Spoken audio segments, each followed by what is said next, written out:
जय हिंद दोस्तों, Dwivedi math group में आप सभी का एक बार फिर से स्वागत है। दोस्तों, आज हम लोग एक नए चैप्टर की शुरुआत करते हैं परसेंटेज, प्रतिशतता की।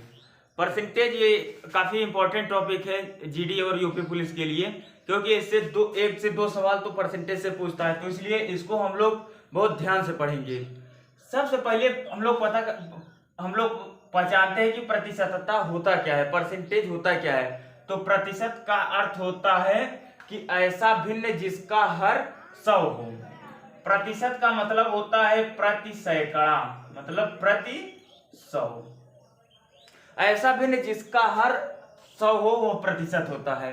जैसे देखिए, अगर संख्या लिखी रहे 5%, अगर संख्या लिखी रहे 5%, इसका अर्थ क्या है कि 5/100। तो देखिए 5 से काट 5 का नंबर 5, 20 पंजे 100, यानी इसका भिन्न में बदलेंगे आप तो 1/20 ये आया। 5% का भिन्न जो होगा वो 1/20 आएगा। ऐसे देखिए 10%, 10%, तो 10% का मतलब है 10/100। एक जीरो से एक जीरो कट गया, 1/10 आया। तो देखिए प्रतिशत का मतलब होता है कि ऐसा भिन्न जिसका हर 100 हो, वो क्या होता है, प्रतिशत होता है। अब देखिए प्रतिशत से सवाल कैसे आते हैं। जैसे किसी मान लीजिए राम की आय 80 रुपए थी, वो बढ़ के 100 रुपए हो गई, तो पूछेगा कि कितने प्रतिशत की वृद्धि हुई।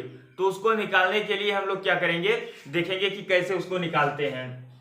ये तो आपका बेसिक कि 5% अगर दिया रहे उसको भिन्न में बदलना हो तो आप 5/100 कर दीजिए, तो 5/100 यानी 1/20। ये इसको भिन्न में, कभी कभी यही पूछ लेता है कि इसको भिन्न में बदलो।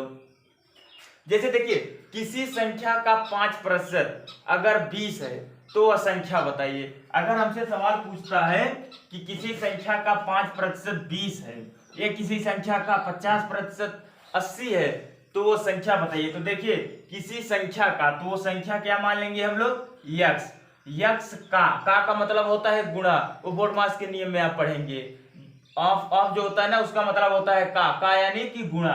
तो यक्स का 20%, 20% मतलब 20/100। 20% यदि 80 है तो वह संख्या बताइए, यानी ये संख्या बताइए। तो इसको आप कैसे सॉल्व करेंगे, देखिए एक जीरो से एक जीरो कट गया, और ये 2 से ये 2 पंजे 10, तो यक्स बराबर क्या होगा, ये 5 गुणते 80 यानी 400 हो जाएगा। देखिए किसी संख्या का अगर कुछ प्रतिशत पूछे तो उसको ऐसे निकालना है कि किसी संख्या का 20 यदि 16% 80 है, या किसी संख्या का 5% 100 है, तो वह संख्या बताइए। तो किसी संख्या का, तो संख्या को यक्स मान लेंगे, और यक्स का यानी गुणा, और अगर 5% है तो 5/100, प्रतिशत का अर्थ होता है बटा 100। अब देखिए हम लोग इसमें सवाल कैसे सॉल्व करते हैं। इसे बहुत छोटा छोटा सवाल आता है, एकदम नॉर्मल सा, बस आपको थोड़ा ध्यान देने की जरूरत है बस। जैसे देखिए राम की आय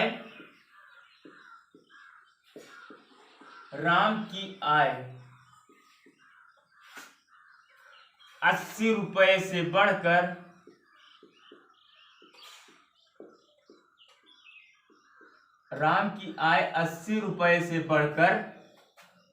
100 रुपए हो जाती है। 100 रुपए हो जाती है, तो प्रतिशत वृद्धि बताइए। तो प्रतिशत वृद्धि बताओ। अब देखिए राम की आय पहले 80 रुपया थी, 80 रुपए से बढ़कर वो कितना हो गया, 100 रुपया हो गया। तो प्रतिशत वृद्धि निकालिए। तो प्रतिशत वृद्धि, तो सबसे पहले वृद्धि हम देखेंगे कि कितने, प्रतिशत वृद्धि का जो फार्मूला होता है, प्रतिशत वृद्धि बराबर, देखिए प्रतिशत वृद्धि या कमी, प्रतिशत वृद्धि या कमी बराबर क्या होता है, कुल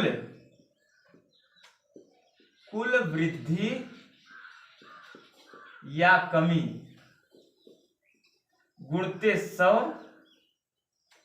बटे प्रारंभिक मान, यानी पहले उसका कितना था, प्रारंभिक मान, यानी पहले उसकी आय कितनी थी, फिर देखिए कितने की वृद्धि हुई, देखिए कितने की वृद्धि या कमी हुई, गुणते 100 बटा प्रारंभिक मान।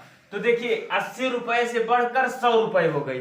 80 रुपए उसकी आई थी, उससे बढ़कर 100 रुपए हो गए, तो कितने रुपए की वृद्धि हुई? तो वृद्धि हुई 20 रुपए की।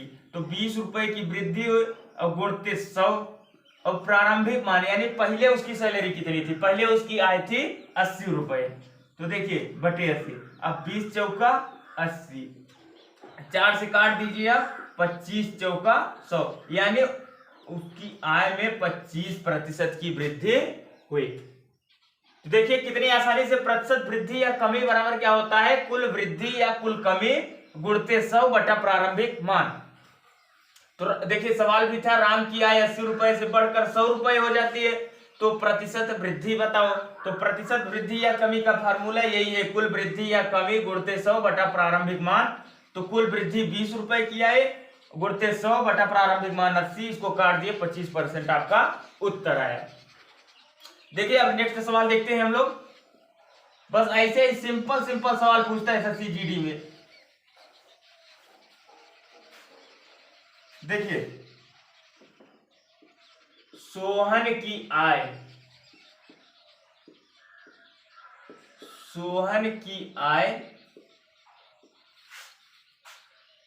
400 रुपए से बढ़कर 400 रुपए से बढ़कर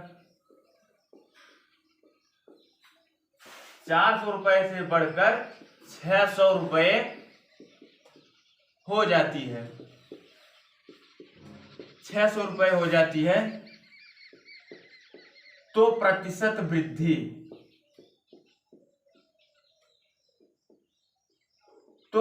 वृद्धि क्या है? देखिए सोहन की आय 400 रुपए से बढ़कर 600 रुपए हो जाती है, तो प्रतिशत वृद्धि बताइए कितने की वृद्धि हुई, कितने प्रतिशत की वृद्धि हुई? तो देखिए प्रतिशत वृद्धि बराबर क्या होता है? कुल वृद्धि या कुल कमी गुणते 100 बटा प्रारंभिक मान। तो देखिए 400 से बढ़कर 600 रुपए हो गए, तो कितने की वृद्धि हुई? 200 रुपए की, 200 रुपए की वृद्धि हुई। कुल वृद्धि या कुल कमी गुणते 100 बटे प्रारंभिक मान कितना है? प्रारंभिक मान जो है आपका 400 रुपए है, यानी 400 रुपए की 400 रुपए सैलरी थी, बढ़ के 600 रुपए हो गई, तो कुल वृद्धि हुई 200 की। तो देखिए इसको काट दीजिए आप, तो 2 दूना 4, तो 2 से काट दिए, इधर 50% की उसकी आय में 50% की वृद्धि हुई। एक कभी कभी क्या दे देता है कि आपकी सैलरी जो घट भी जाती है, तो घट जाती है, तो उसके लिए क्या करना पड़ता है? कमी गुणते 100 बटा प्रारंभिक मान। देखिए एक सवाल उस पर भी,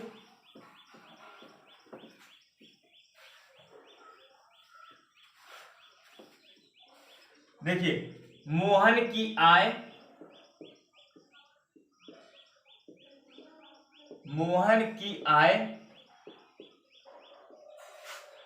500 रुपए से घटकर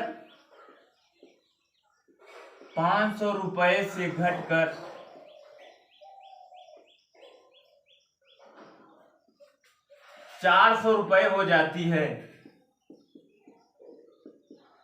400 रुपए हो जाती है,